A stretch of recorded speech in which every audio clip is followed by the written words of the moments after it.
Hello and welcome to today's Health and Sanity Calls. I'm Dr. Joe, a professional speaker who helps busy people stay healthy, sane, and productive. And that's our goal on these calls, to keep you healthy, sane, and productive. And if you remember all the way back to 6 weeks ago, and we've mentioned a few more times, talking about the Serenity Prayer, how it's all about trying not to stress about the things you have no control over, the virus, other people's behaviors, what's happening in your city and state and government in terms of what the regulations are and what the restrictions are. We have no personal control over that, I think. I don't have any control over them. But instead, focusing on something we can do something about. What little thing can we do to keep us healthy and sane during these difficult times? Laura Timbrook is a corporate health and wellness speaker. She's a health coach as well, and she has a very matter-of-fact podcast. It's short and brief and to the point, called Outspoken Nutrition. And she's here today to talk about something different. In fact, when she sent me this, I thought, what in the heck is this? She calls it Showers for Sanity. And so first of all, welcome, Laura. Thank you so much for having me. Sure. So what are showers for sanity? So it's as simple as taking a shower. And let me tell you a little story about it. Sure. I started hitting this COVID-19, and much like most of us in the corporate health and wellness and speaker world, we went from a book schedule to nothing. For me, it was within 10 days. And that was a big hit. I kind of found myself in this new world, and, it was a little dark in a moment. And I kind of was like, I got to shake this somehow. And I started, for me, I always go back to the simplest approach first. Maybe it's my technical background. I used to design software. So we always go to that root cause. And I was so frustrated. I was like, you know what? I'm just going to take a shower and think about it. Well, I got out of the shower feeling rejuvenated. I had these ideas coming, and it made me realize how something as simple as taking a shower really allowed us to change my mindset in that instance. And then I got thinking, my daughter suffers from anxiety, and every night she's always like, can I take a bath? Well, when you have two teenage girls in the house, water is a hot commodity. So we kind of try to limit shower and bath time, but we started realizing how much those warm baths were controlling her anxiety and allowing her to sleep better at night. And then you start thinking about when you have a newborn baby, and before you put them to bed, every doctor, every mother, grandmother will always tell you, give them a warm bath. But yet, as we become adults, we forget about something as simple as a warm bath and a shower. So as I was coming to this, enlightening moment, as you would, I started researching a little bit about the history of baths. And then I found something really, really powerful. Greek and Roman times have been doing this since 24 BC. We have public bathhouses, and, they were doing it for health and wellness all the way back then. And somehow in modern time, we kind of forgot about it a little bit. And then you think back at, where the term spa came from. I never knew this until a couple weeks ago. The term spa was an acronym for the Roman word of water through healing. And that's how we come up with the name of spa. And wow, that's interesting. I didn't know that. Isn't that crazy? Can you say it in Roman language? No. So I'm going to try it, and I will probably screw it up, but it's called Santas per Aquam. And that was mean health through water. That makes sense. Yeah. So when we started looking at stuff like that, and then in 2014, the National Institute of Health actually went through and wrote an abstract of all the systems affected by different temperature changes in water. So when we think of something like warm water that relaxes us, it increases our blood circulation, and it kind of just allows us to be in that moment. Very similar to meditation. Mm-hmm. And when I deal with groups, when we talk about meditation, because I deal with mostly in the manufacturing industry, meditation is not really the top word they want to hear. Right. But when we talk about showers and water, every single one, when they get off the plant floor, they're taking showers when they get home. That's a perfect time to allow them to relax and to kind of think things through. And And maybe actually, wash away their worries, right? exactly. And it's very interesting because in Greek and Roman, the Greeks, if I get this correctly, they used to do cold water, then hot water, and Romans used to do hot water, then cold water.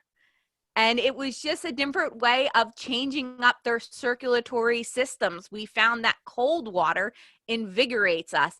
It opens our mind. It allows for creativity, where warm water will allow us to kind of have that mindful moment and relax. Only warm water for me, I'm afraid. I don't like cold water. You know, Yeah, you're in Northeast Pennsylvania. I grew up in New England. We didn't talk about that. And as soon as I could, I headed south because I need the warmth.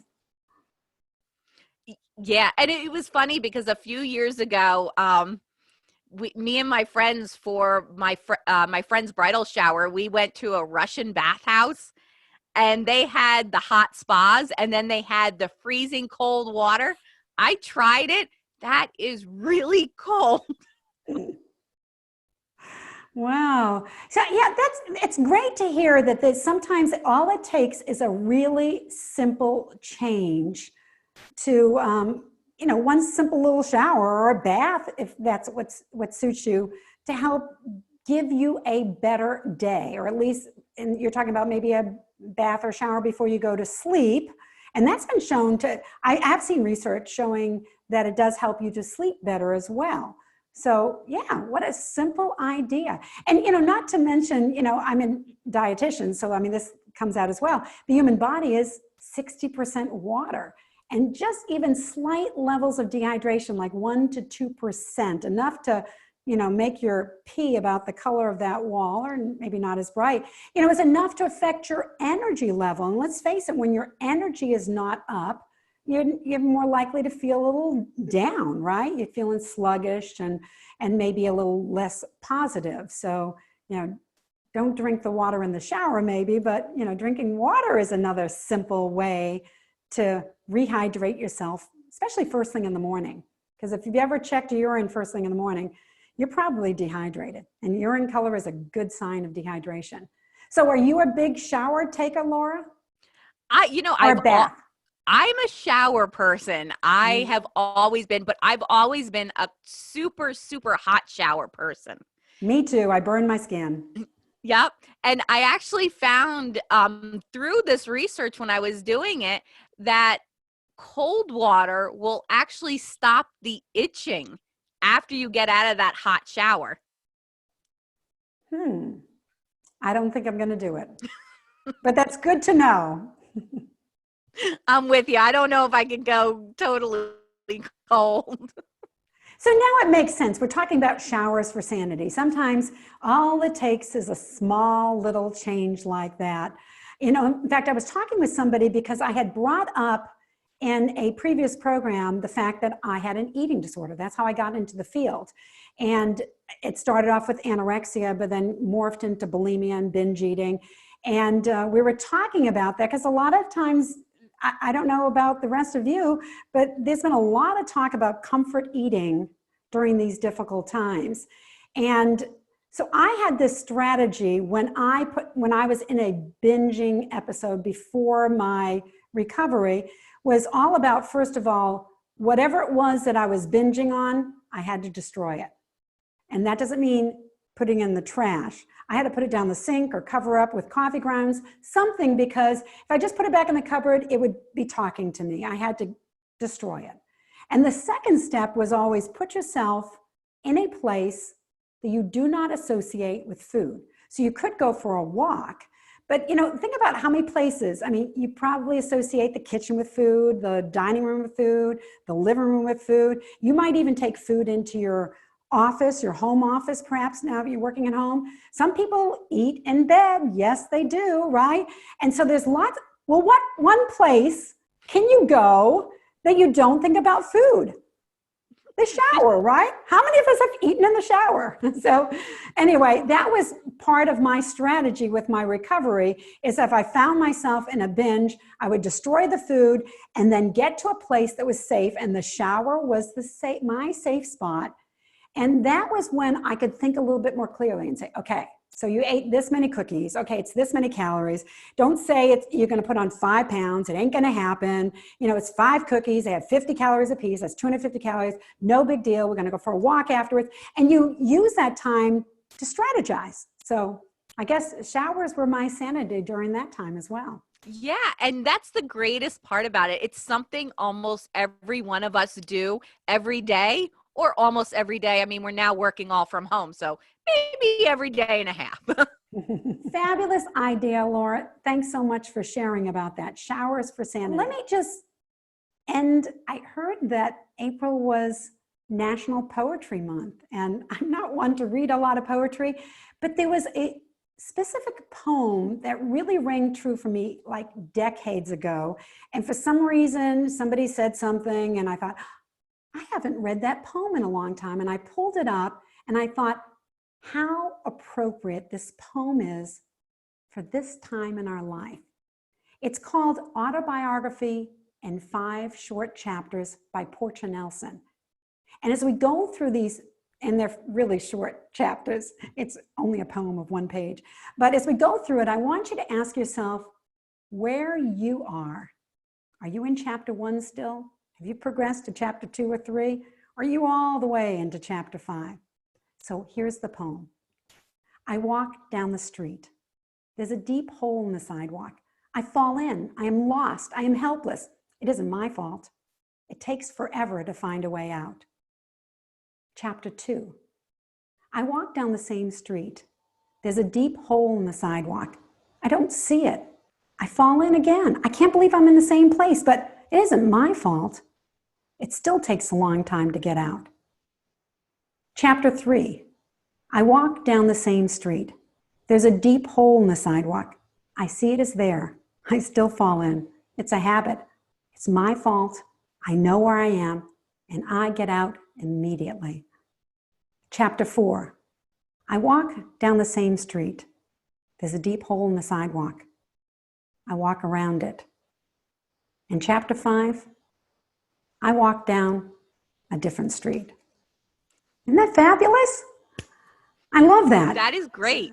Yeah. So ask yourself, where are you? We've been talking about the serenity prayer and how important it is to not focus on the things you have no control over. Well, you have to get into what?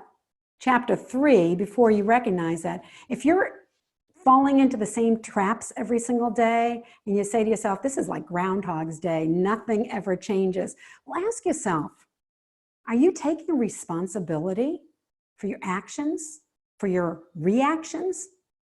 If you're not, what can you do differently? Move into at least chapter 3 where you say, okay, it's my fault. It's still a habit. I'm going to keep doing it. It's okay. It's hard to make changes. It takes some time. But we have to be able to recognize our role in the situation and make some of those changes. Give ourselves the time to repeat it however many times it takes so it really becomes second nature. And eventually, you know what? We're in chapter 5 and we're getting used to the new normal for the pandemic. So I hope that you'll be in chapter 5 soon. All righty. Well, Laura, thank you very much for coming on today's call. I'll see all of you on Monday. Have a great weekend. Bye, Laura. Thank you for having me. All right. Bye-bye.